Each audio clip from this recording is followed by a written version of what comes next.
Hello दोस्तों, मैं संत कुमार और आप सभी का स्वागत करता हूं आपके अपने यूट्यूब चैनल मैथ चैंपियन पर। जैसा कि हम लोग पिछले वीडियो में देख लेते घटना क्या है, निश्चित घटना और अनिश्चित घटना को भी समझ लिए थे और पिछले वीडियो में ही एक सिक्के वाले प्रश्न को भी समझ लिए थे। आज के इस वीडियो में हम लोग देखेंगे दो सिक्के वाले प्रश्न को। तो जैसा कि अगर दो सिक्का रहेगा तो कुल संभावित परिणाम कितना होगा? 4। देखते हैं आखिर वो 4 संभावित परिणाम कौन कौन से हैं। तो यहाँ पर कुल संभावित परिणाम होगा दो सिक्के में। हो सकता है कि पहले सिक्के पर दोनों सिक्के को, अगर यहाँ पर हम दो सिक्के लेते हैं, एक सिक्का 1 है, एस क्वाइंस 1 और क्वाइंस 2 यहाँ पर हम लिए हैं।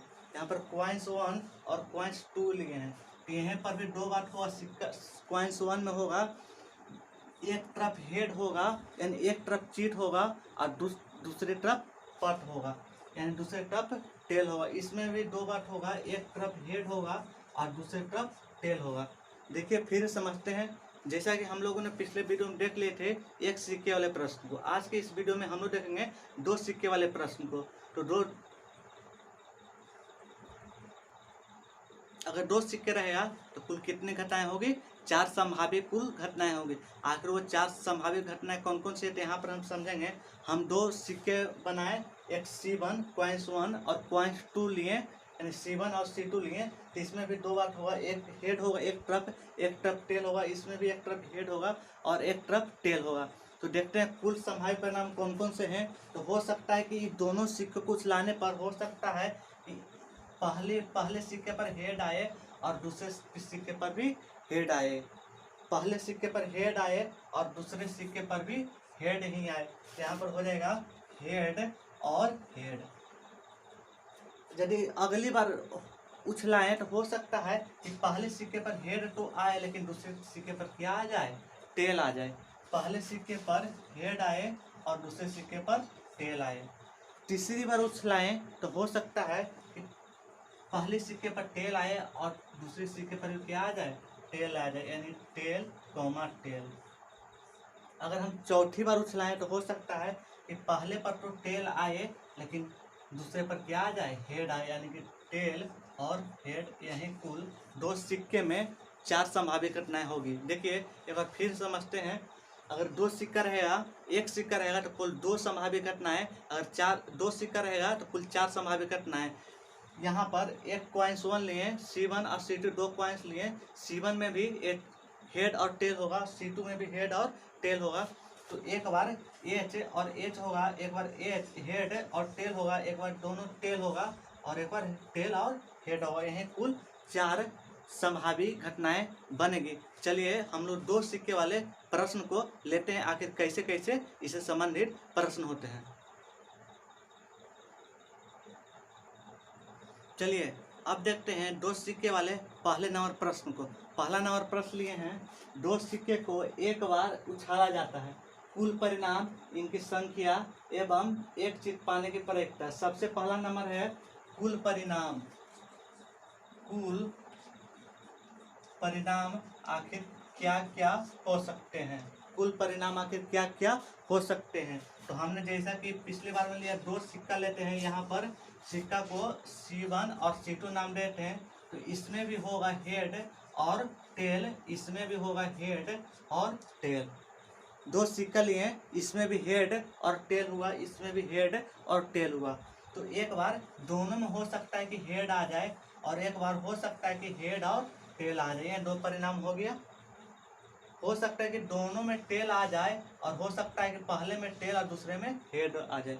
इसको लिखेंगे कुल परिणाम में हेड और हेड, पहले में हेड है, दूसरे में हेड और टेल, तीसरे में टेल और टेल, चौथे में टेल और हेड।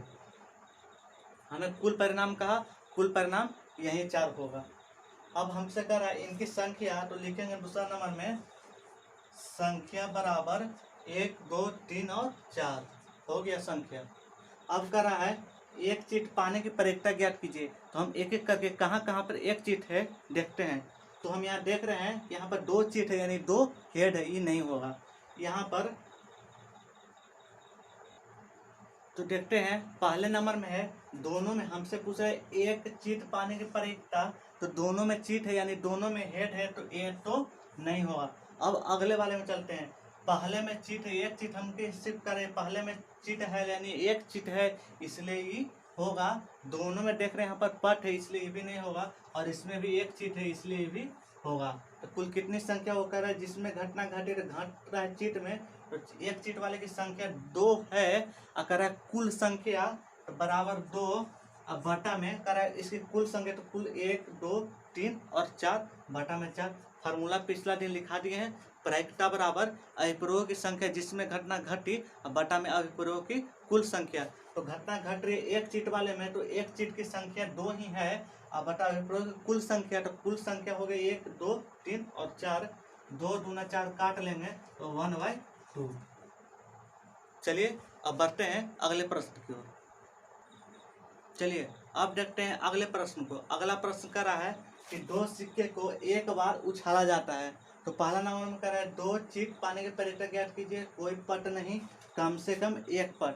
तो सबसे पहले हम क्या करेंगे, सबसे पहले हम कुल इसके संभव परिणाम को लिखेंगे कि 2 सिक्के को उछालने पर कुल कितने संभव परिणाम हो सकती है। तो लिखते हैं कुल संभव परिणाम, कुल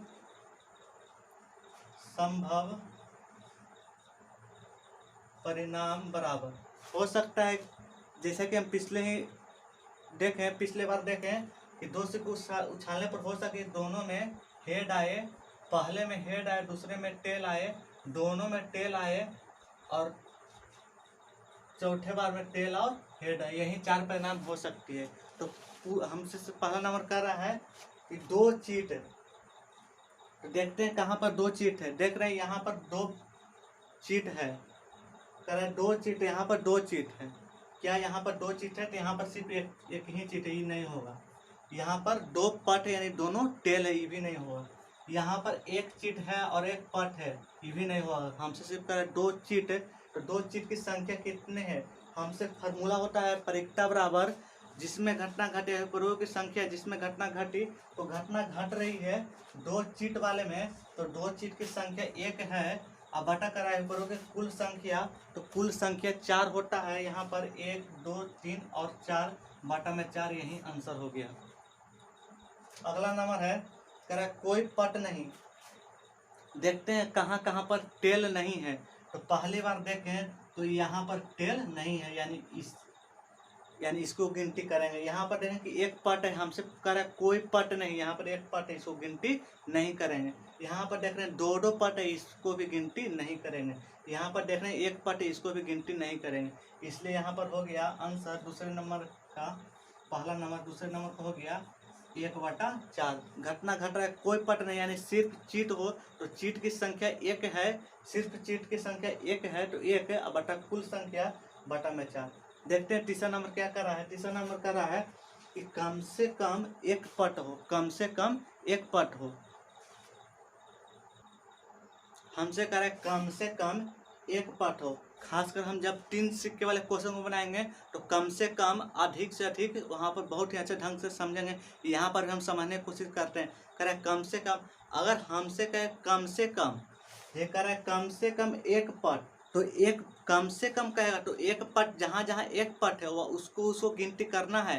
अगर 2 पट रहेगा उसको भी गिनती करना, लेकिन अगर किसी में एक भी पट नहीं रहेगा, कम से कम कहेगा, उसको गिनती नहीं करना। देखते हैं कह रहे कम से कम एक पट, तो देख रहे हैं यहाँ पर एक भी पट नहीं है, लेकिन कम से कम एक पट हमको कहा है, इसको नहीं लेना है।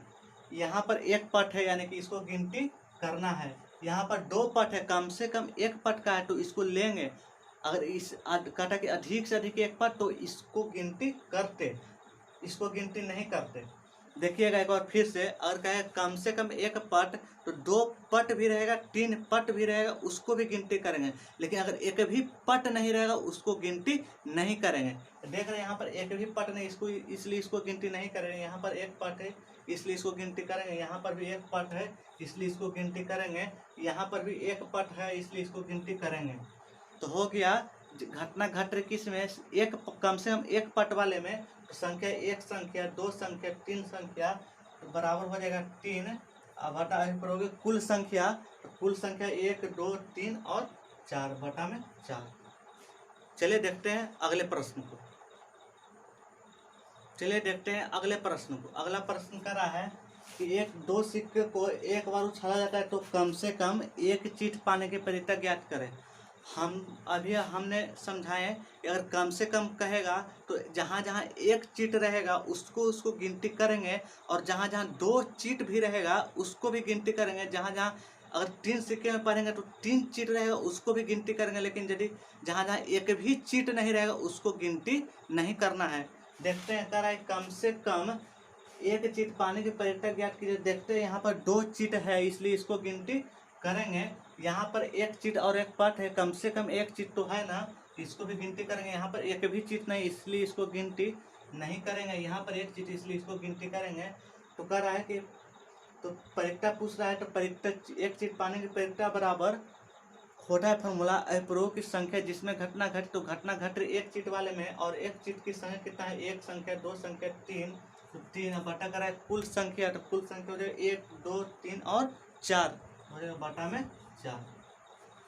चलिए मैं आशा करूँगा आप लोग को यह वीडियो प्रक्रिया का 2 सिक्के से संबंधित जरूर समझ में आएगा। अगर आप सभी को मेरा वीडियो समझ में आता है तो मेरे चैनल को सब्सक्राइब कीजिए, लाइक कीजिए।